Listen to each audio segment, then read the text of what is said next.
Today's Tuesday, May 14th, 2020. Had a short day of work down here at Seymour Bay.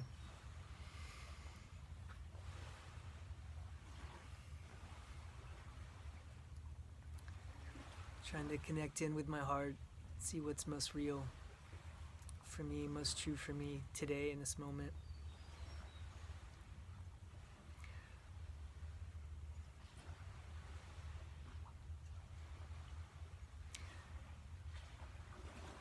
I don't wish to waste this time or waste anyone's time who listens to this, and just to wax on about anything and nothing.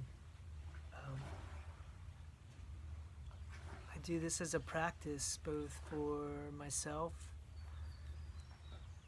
to learn how to access my truth on a more regular basis, how to get comfortable speaking my truth out to this camera, to a public, a way for a public eye to see in and get to know me, connect with me, get to feel my vibration, see who I am, see what I am, see if they feel comfortable working with me.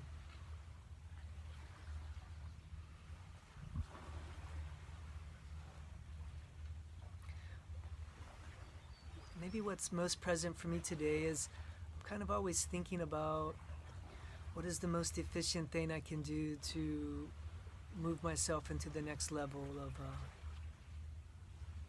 get out of just working my construction job every day and move into a platform where I can be offering something of value to my community, to my world, where I could be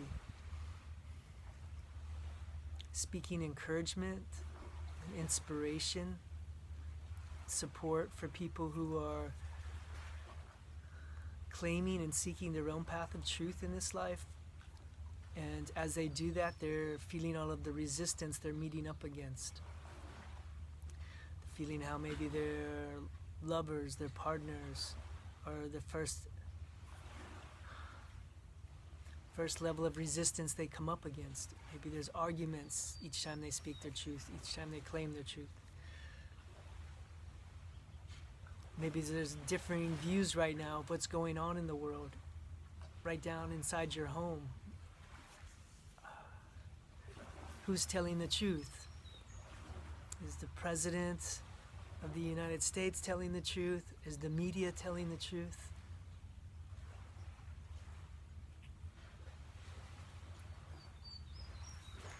The whole world's split on these things. And where it lands for me right now is I only have so many hours in my day and my week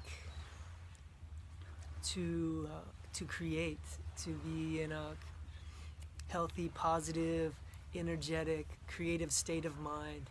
And anyone who started a new business knows how much work that takes. Any artist who creates lands a new vision knows how much that takes. And to maybe bring both those things together to land an artistic vision, a spiritual path vision, and a business, and to weave all those things into one and land it into a bridge that I'm building for myself, that I can start to maybe put one foot on while I'm still walking one foot in the world of construction and contacts and paying bills and making the rent, feeding myself, while trying to break into a new business that has time and energy each week to devote to either one-on-ones, to videos, to group energy, to men's groups, in person, online, to podcasts, to something to where there's a strong ongoing conversation that can be tapped into,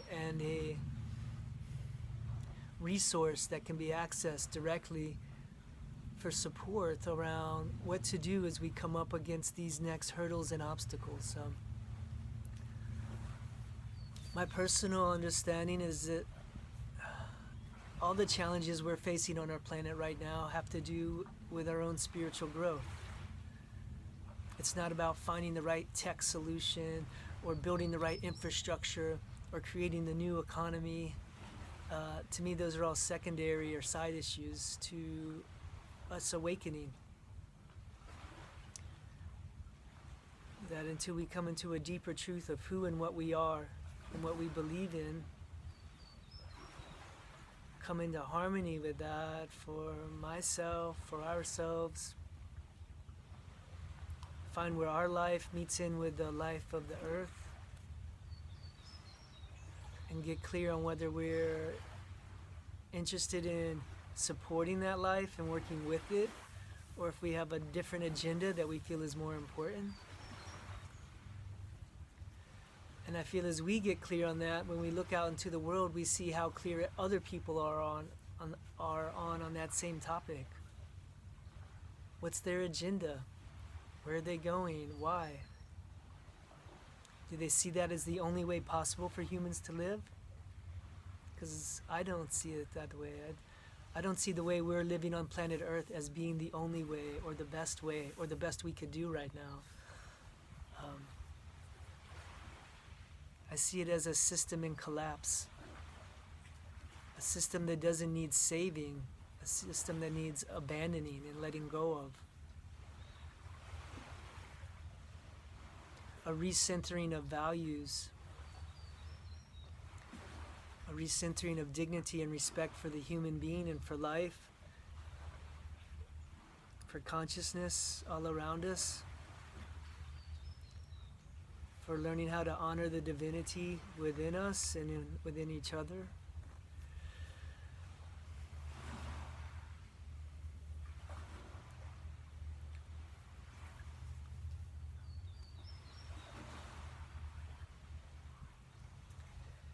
The topic is so broad, I come up against the challenge of being able to speak to it in these videos. It can only seem to be addressed in details in what comes up in the day or in the moment, and in that moment we can address it. But it's almost something that each individual needs to arrive at on their own.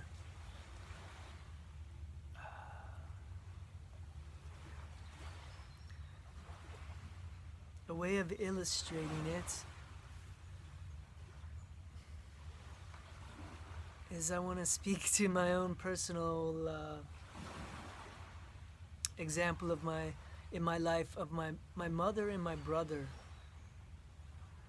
are still a part of the religion of Jehovah's Witnesses. And because I have left that religion, I've been what they call disfellowshipped. And once a baptized witness gets disfellowshipped from that organization, family members and others are encouraged not to speak to that person. So my mother and my brother stopped speaking to me 15 years ago when I left Jehovah's Witnesses. Now, because I was a part of that organization, I can understand a little bit of the psyche of the reasoning of why they choose to do this. They feel they feel I'm lost my mind, I'm blinded by the devil, that I'm in some rebellious path, that I'm spiritually lost at the moment, I'm spiritually dead, and that if I don't come back to my senses and return to the Jehovah's Witnesses, my eternal soul is lost forever. And so in a way of punishment, in a way of strictness, a way of waking me up, they cut off communication with me in a way to call me to my senses. You know, this is from their perspective. They're also encouraged by the religion not to speak to disfellowshipped people, because they said that they have their scriptures in the Bible that say bad association spoils useful habits. And they have the useful habit of studying their Bible and following it in a certain way. And that if they speak with me, someone who's left the organization, well, I might cause them to lose their faith as well. And maybe they would leave the organization.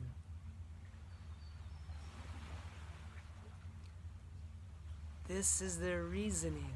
They can't speak with me, Because in speaking to me, I might say something that might make them lose their faith. I could say something and they wouldn't want to be one of Jehovah's Witnesses anymore. That's how dangerous it is for them to speak with me.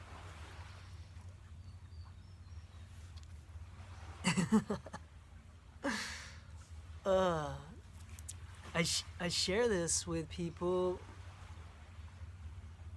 so that you hopefully hear the absurdity in it. I wish to draw attention to the fact that in a way their belief system has truth in it. If my mother and my brother took time to speak with me and hear what I do believe and why I believe it and why I no longer believe what I was taught to believe as a young boy in the Jehovah's Witnesses, it might make them question their faith. I can't help but tell you from my heart, I hope that it would make them question their faith. I don't think that Jehovah's Witnesses' teachings are good for them. And if I were to speak my truth to them, they would hear that.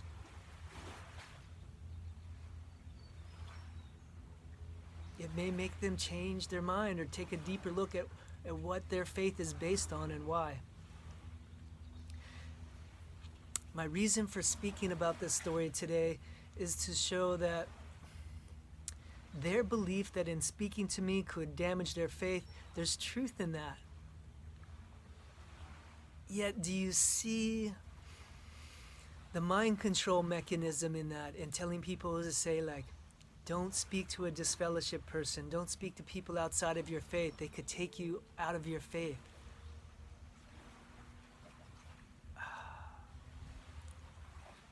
I hope this point is easy to understand. The crazy making of it. And I guess the point I'm trying to make here is that from where we stand in this life, both people are right, both people are true. My brother, my mother could say like, hey, I can't speak with you because you might make me lose my faith. And I would have to agree. Yes, if you speak with me, you might lose your faith. But I think that might be a good thing. And you're afraid that that's a terrible thing. And so, because of that, we have this silence. They don't return my phone calls. They don't answer my letters. They refuse to see me, refuse to speak with me.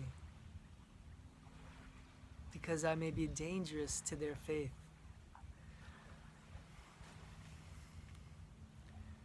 Again, I wish to draw a parallel to the bigger world right now, to beyond any one religion. People seem afraid to hear something that differs from their views. Like, I'm a left here, I'm a right over here. Like, I believe in this president, I believe in this one over here. Like, if you say that, you're in the camp of conspiracy theorist. And if I begin to listen to that, I might become a conspiracy theorist. And if I listen to this, well then they tell me who all the crazies are. And if I stay loyal to this camp, I can follow their ideologies.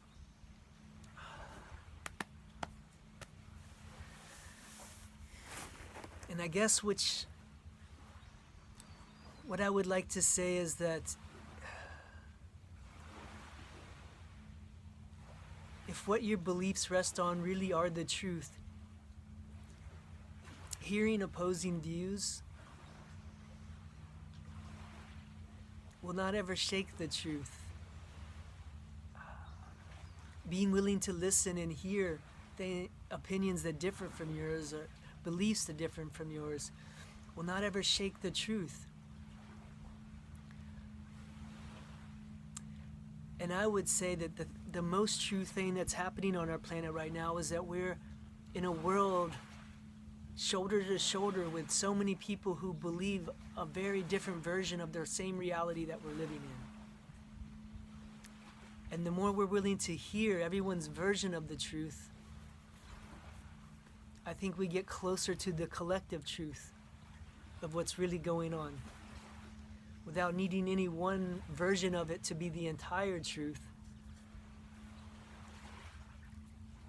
If we're all willing to lay our truths down next to each other and listen and hear each other's truths and start to take in the big picture, I think the big picture is more interesting than any one person's version of that truth.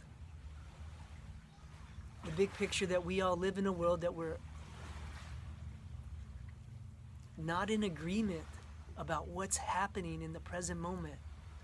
Is there a pandemic or isn't there?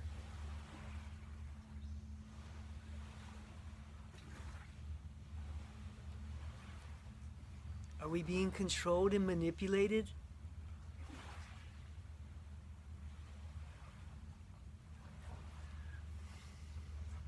Are we being encouraged to step into our autonomy and power? Are we being encouraged to sink into a deeper relationship with the land and with the people next to us? Are we being encouraged to learn how to trust our own hearts and intuitions to make strong decisions, healthy decisions for ourselves, for our families, for our communities? Are we being told by some they where to take in our information? Not to talk to people who aren't handing you the same information because they might change your mind.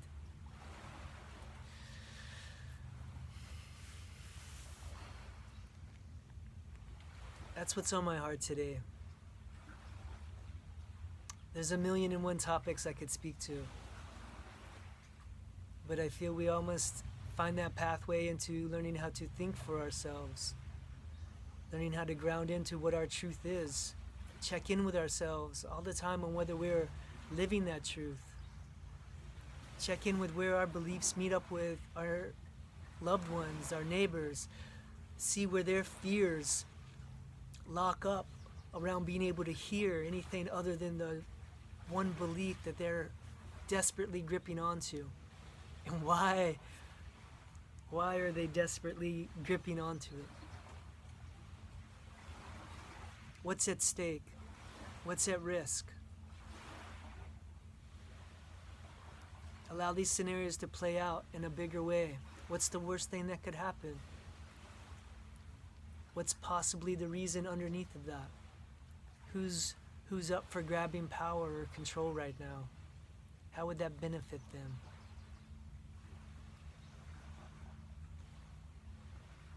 Who's being honest with themselves and with others? I believe there's a war on consciousness right now, of us learning how to claim our consciousness.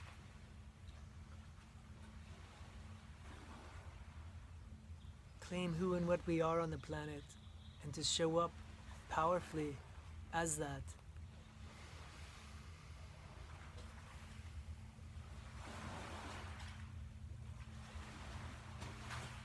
I feel we're all going to be called into action to show up in what we believe in.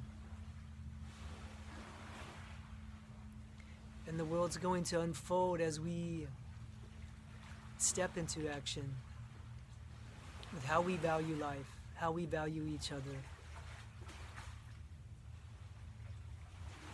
what we believe life to be.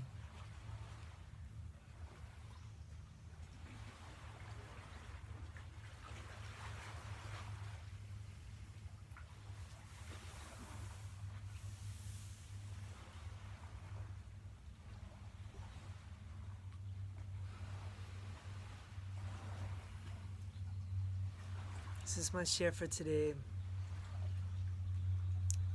Bless you all.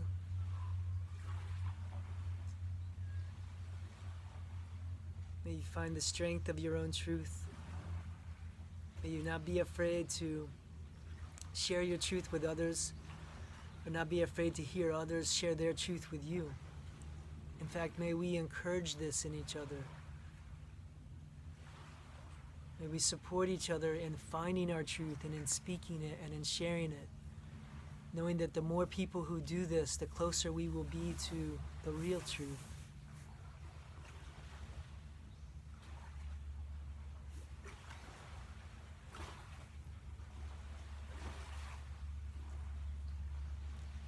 Bless you all.